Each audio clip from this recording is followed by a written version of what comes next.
Il est grec par son père, franco-belge par sa mère, mais yverdonois de cœur et d'origine, urbaniste de profession. Voilà 3 ans qu'il gère le département vaudois de la jeunesse, de l'environnement et de la sécurité, où il est notamment amené à gérer la délicate problématique du loup. Merci d'accueillir Vassilis Venizelos.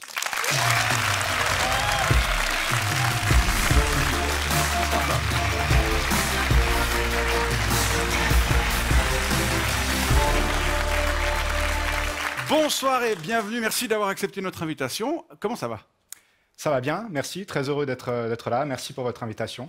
Vous, Conseil d'État vaudois, où vous siégez depuis 3 ans, vous êtes en charge des prisons, de l'enfance, de la jeunesse, de la police cantonale, de l'environnement et pendant le mois qui va venir de la cohésion sociale, puisque vous suppliez votre collègue Rebecca Ruiz qui est en arrêt maladie. Ça va? Vous n'auriez pas envie de gérer encore 2-3 autres petits dossiers? Non, ça va. C'est vrai que mon département, c'est un département avec des politiques publiques importantes, nombreuses, mais on ne s'ennuie pas. Ça va bien, comme ça. Évidemment, quand une collègue a un souci de santé, eh bien, on se mobilise et puis on fait en sorte qu'elle puisse se rétablir. Oui. Vous dites on ne s'ennuie pas, mais on a quand même un tout petit peu de pression à gérer. Comment on fait pour ne pas péter les plombs? Cette semaine, il y a eu l'affaire Martial Courtet, du nom de ce conseiller d'État jurassien, qui a été retiré de la liste de son parti pour les prochaines élections cantonales à la suite de gros problèmes de management dénoncés par un audit. Certains ont évoqué le déficit de formation qu'il avait en la matière pour assumer ses tâches. Alors, au canton de Vaud, est-ce que les études de géographie et d'ethnologie, ça suffit pour devenir ministre? C'est ce qui fait la beauté du système politique suisse. Ce qui est important, et les dégâts, parfois aussi. Évidemment, mais ce qui est important, c'est d'avoir des convictions, puis de faire en sorte que ces convictions ne deviennent pas des certitudes. Et puis pour ça, il faut aller... Oui, mais il y a tout un aspect aussi humain, de management. Vous devez vraiment... Évidemment, c'est essentiel d'être entouré par des personnes compétentes. On a la chance, dans l'administration cantonale vaudoise, d'avoir des personnes extrêmement compétentes. C'est essentiel aussi d'aller au contact du terrain. Vous pouvez repasser les patates chaudes? Non, avec qui, évidemment, on discute et puis on prend parfois des décisions de façon collective. C'est essentiel d'être à cette écoute. C'est essentiel aussi d'avoir ses convictions, puis de faire en sorte de porter les différentes décisions avec de la poigne, parfois, évidemment, en imposant parfois son point de vue, mais toujours en étant à l'écoute. Et dans le respect. Parmi tous vos dossiers, c'est lequel où vous vous éclatez le plus en ce moment? Il y a plein de dossiers qui sont prenants au sein de mon département. Alors, il faut dire que le loup prend beaucoup de place au Parlement. C'est pas celui où vous vous éclatez le plus en ce moment. On parle plus des 30 loups au Parlement que des 170 000 enfants de ce canton.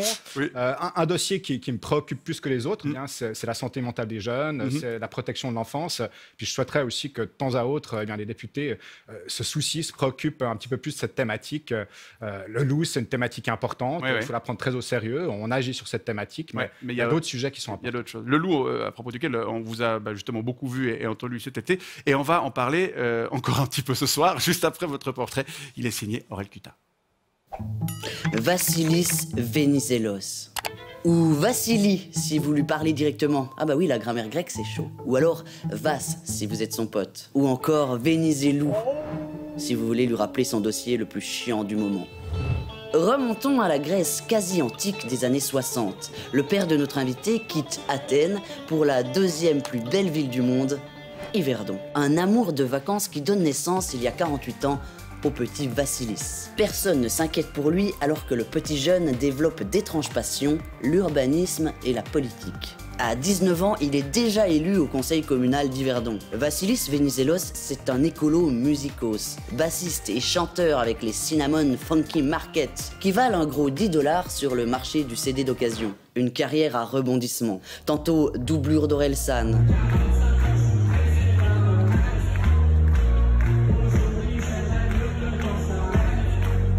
ou encore membre émérite des Relax Chili Peppers. Oui, c'est un vrai groupe de musique des Verts, avec une date en septembre si jamais. Il aurait pu être sportif, arbitre ou tout simplement en BG. Il a choisi d'être politicien. Le meilleur transfert du FC Grand Conseil vaudois. On dit de lui qu'il est pragmatique, un politicien malin, réaliste, avec tout de même de grandes batailles à son actif, comme l'élargissement des horaires de cueillette de champignons. Nous vous souhaitons de belles découvertes en forêt. Depuis plus de 1000 jours maintenant, il dirige le département de la jeunesse, de l'environnement et des sports. Autrement dit, le département du temps d'écran, des hooligans et des loups flingués. Son pire cauchemar, M351. Le loup, mâle dominant du Mont-Tendre, condamné à l'abattage. Vassili Venizelos, vous aussi vous semblez condamné mais à avoir le cul entre deux chaises. La chaise verte de l'écolo défenseur du loup et le fauteuil de conseiller d'État à l'écoute des éleveurs qui sont en furie. Vous n'avez pas peur de vous y casser une patte? Vassili Venizelos, je vous présente Bernie Sarrazin. Salut Pétole. Chasseur qui participe à la régulation du loup en Valais. À la régulation, disons plutôt à la décimation. Hein. On a zigouillé 38 bestioles depuis septembre dernier en Valais, dans la moitié qui n'aurait pas dû l'être. Les cantons de Vaud et du Valais n'ont pas tout à fait la même approche dans la régulation du loup. Comment ça se fait, ça? Bon, le contexte est différent. Hein. Le loup, dans le canton de Vaud, est surtout présent dans le Jura. On a affaire à des pâturages boisés, c'est des conditions de tir qui sont extrêmement compliquées. On n'a pas des grandes vallées alpines, on peut voir le loup arriver à des centaines de mètres. C'est facile en fait pour vous. La régulation est beaucoup plus compliquée dans le Jura vaudois et dans les pâturages boisés. On fonctionne de nuit, avec tout le stress qui peut être lié aux conditions météorologiques et puis aussi aux tensions politiques qui peut y avoir sur ce dossier. Alors que les Valaisans, vous, tranquille. Nous, on y va, on canarde. Vous avez buté combien de loups depuis septembre dernier sur le canton de Vaud, à peu près? L'objectif, ce n'est pas de passer le Jura à la sulfateuse, hein, dans le canton de Vaud. Mais depuis l'automne passé, il y a 6 tirs qui ont été effectués. 6 Absolument. 6 tirs, mais des tirs gagnants ou pas? Des tirs gagnants. Mais donc j'imagine des millions de tirs perdants. Non, pas du tout. On a des gardes-faunes extrêmement compétents, qui sont bien formés, qui sont épaulés d'ailleurs par 40 chasseurs 40. qui sont des auxiliaires, qui vont appuyer les équipes. Nous, il y a, tous les mâles du canton qui savent tirer. Qui sont sur le coup.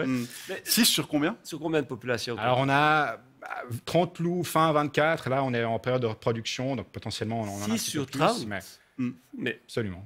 Et c'est incroyable, nous on a plus de la moitié. Je comprends. Le loup fait moins de dégâts dans le canton de Vaud qu'en Valais? Ou c'est comparable? Bon, là, on a une meute qui est particulièrement agressive. Et ce loup, M351, sur lequel on est depuis 2 saisons maintenant. Il y a d'autres décisions de tir qui vont être prises prochainement pour cibler cette meute problématique. Mais encore une fois, l'objectif, c'est pas de tirer sur tout ce qui bouge. Mais pourquoi vous les butez pas tous comme on est gentiment en train de le faire en Valais? Ce serait quand même plus simple. Il y a certaines meutes qui sont discrètes, qui ne s'attaquent pas aux bovins. C'est pas parce qu'ils sont discrets qu'il ne faut pas les buter. Non, il faut trouver un équilibre. L'objectif, c'est d'assurer une cohabitation entre le loup et les activités humaines. Mais pourquoi? Excusez-moi, mais ils servent à rien, les loups. On peut même pas les caresser. On peut même pas les regarder, ils se cachent tout le temps. Franchement, non, mais ça changerait quoi qu'il n'y en ait plus du tout? Moi, quand j'étais gamin, il n'y avait pas de loup, et puis on n'était pas plus malheureux. Bon, de temps à autre, ça passe effectivement par la régulation, mais on doit aussi. Mais son rôle à lui, à quoi il sert? Alors, le loup, il a une fonction importante quand même. C'est de réguler les cerfs, typiquement. Puis on commence à avoir des études qui démontrent que l'action du loup sur la régulation des cerfs est positive, parce qu'on a un gros problème de rajeunissement des forêts. On a des forêts qui vieillissent, qui nécessitent d'être remplacées.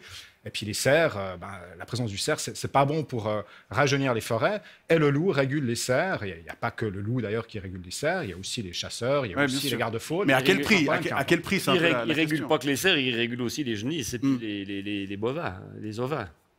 Alors c'est vrai qu'il faut trouver cet équilibre. C'est pour ça qu'on agit à la fois sur la régulation, mais aussi la protection. Et puis on cible en matière de régulation principalement les meutes qui s'attaquent aux bovins et aux ovins. On arrive à trouver ces équilibres dans certaines régions. On arrive à faire en sorte que certaines meutes soient plus discrètes et puis s'attaquent aux cerfs. C'est l'objectif à terme. Il faut faire des formations. Il faut leur faire des formations. Au loup, faire des formations au loup. Alors, c'est ce qu'on pourrait envisager. C'est une proposition, peut-être? C'est une proposition. On fait des slideshows. Vous allez sur le terrain. Écoutez, moi, je vous accueille volontiers au château pour que vous m'expliquiez votre programme de formation. J'imagine on pourra boire un coup, d'ailleurs, mais ce sera du chasse, là. Je vous préviens. Oh là là, il va pas venir. In my dead body. vous intéressez évidemment à tout ce sujet de près. Vous allez des fois même sur le terrain. Vous allez T'as déjà participé à des battues? Non, mais pas forcément de manière active. Mais encore une fois, on passe pas le Jura à la sulfateuse, mais oui, je vais sur le terrain. Pour tirer, je vais sur le terrain aussi rencontrer des associations comme Opal qui permettent de protéger les troupeaux. Il y a plein d'acteurs qui gravitent autour de la gestion du loup. T'as déjà dégommé un loup? Parce que Darbelette, ton collègue, son équivalent valaisan, lui, il paraît qu'il met la main à la pâte. T'as déjà essayé de... Non, alors moi, j'ai pas mon permis de chasse. Je pense que c'est mieux pour tout le monde. Il n'y a pas besoin de permis de chasse pour tirer. Hein. Je crois d'ailleurs que vous êtes objecteur de conscience. Donc, en fait, vous vous êtes jamais servi d'une arme de votre... C'est vrai, je me suis jamais servi. Jamais. Non, par contre, je suis très bon aux fléchettes. J'ai une fléchette dans mon château. Ça va pas vous servir face à un loup. T'as jamais utilisé une arme, c'est toi le chef des flics. Comment ils font? Oui, non, ils sont très bien formés, les policiers, ils suivent une formation spécifique. Moi, je n'ai jamais suivi cette formation, évidemment, même si je vais souvent sur le terrain aussi suivre la police sur vous le suivez, terrain. Mais c'est mieux pour tout le monde que je n'ai pas de permis de chasse. Qu'on me juste, j'ai une question encore, parce que tu dis qu'il ne faut pas trop tirer des loups, ils sont utiles, machin, les cerfs, machin, mais est-ce que tu considères qu'il y a une hiérarchie entre les animaux? Parce que qu'un loup, ça vaut plus qu'une genisse? Parce que franchement, les dégâts qu'ils font... Non, pas du tout. C'est pour ça qu'on agit, c'est pour trouver cet équilibre. C'est clair que pour un éleveur, eh bien, voir ces bêtes déchiquetées au petit matin, c'est insupportable. Donc on doit renforcer les mesures de protection, on doit aussi assurer la régulation, on doit cibler les bons individus qui sont à l'origine de ces prédations, et puis on doit faire en sorte que cette cohabitation, eh bien, elle se réalise concrètement. Il faudra probablement encore 2-3 saisons pour qu'on y arrive, mais on agit sur ces leviers. Des éleveurs pas contents, ça s'est vu dans la presse, vous avez été menacé de mort. Ça fait quoi de recevoir une menace de mort? C'est jamais agréable. Hein. Évidemment, quand on est exposé, quand on a une fonction comme la mienne, eh bien, on doit être ouvert à la critique. Hein. C'est difficile de satisfaire tout le monde sur un dossier aussi complexe, mais évidemment, une menace de mort, eh bien là, la ligne rouge est franchie, et puis c'est important de fixer cette ligne. Une plainte pénale a été déposée. Et ça fait sur le moment... Sur le moment, évidemment, c'est pas marrant, c'est pas marrant pour la famille non plus. Mais évidemment, on essaye de rester ouvert au dialogue et puis de trouver des solutions pour atteindre cet objectif. Et pour avancer ensemble. La cohabitation entre le loup et puis la présence humaine. On vous propose maintenant de répondre à quelques questions du public. Elles ont été laissées pour vous sur notre répondeur.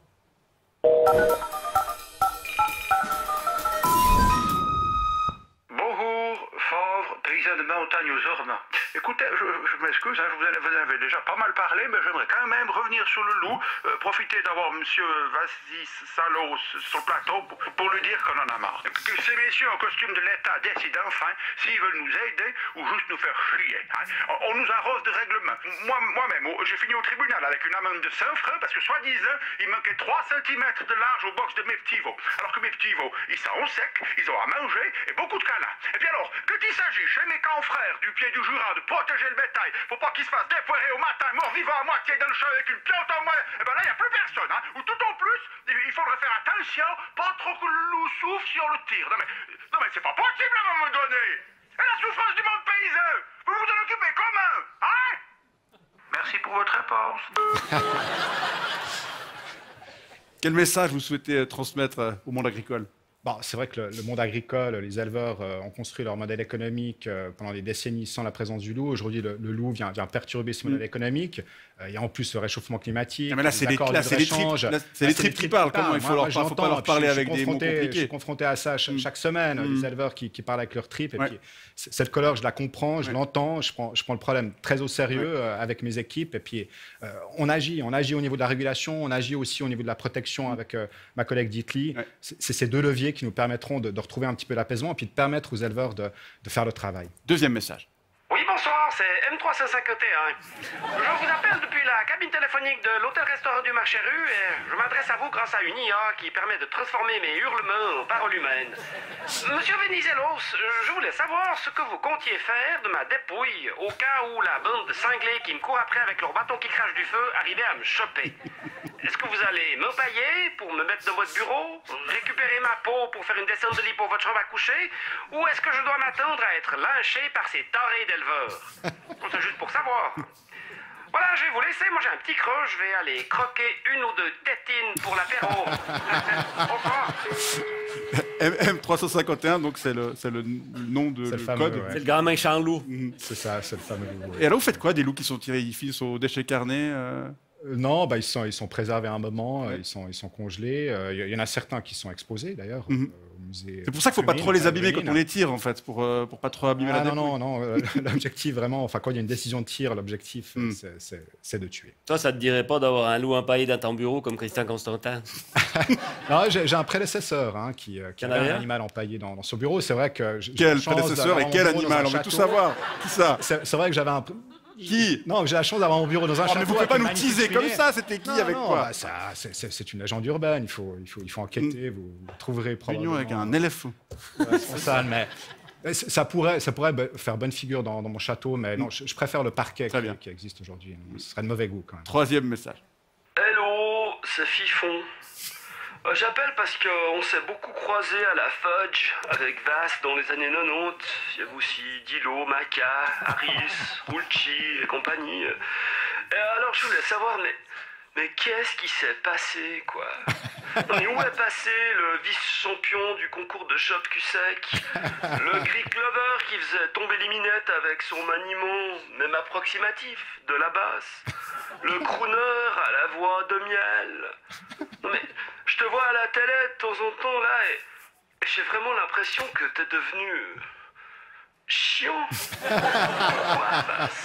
C'est vrai que vous avez une jeunesse très active dans les milieux culturels alternatifs. C'est vrai, ouais, j'avais une bonne descente aussi, j'ai toujours une très bonne descente, et je fais toujours la basse, d'ailleurs je vous invite à venir à Apple en septembre.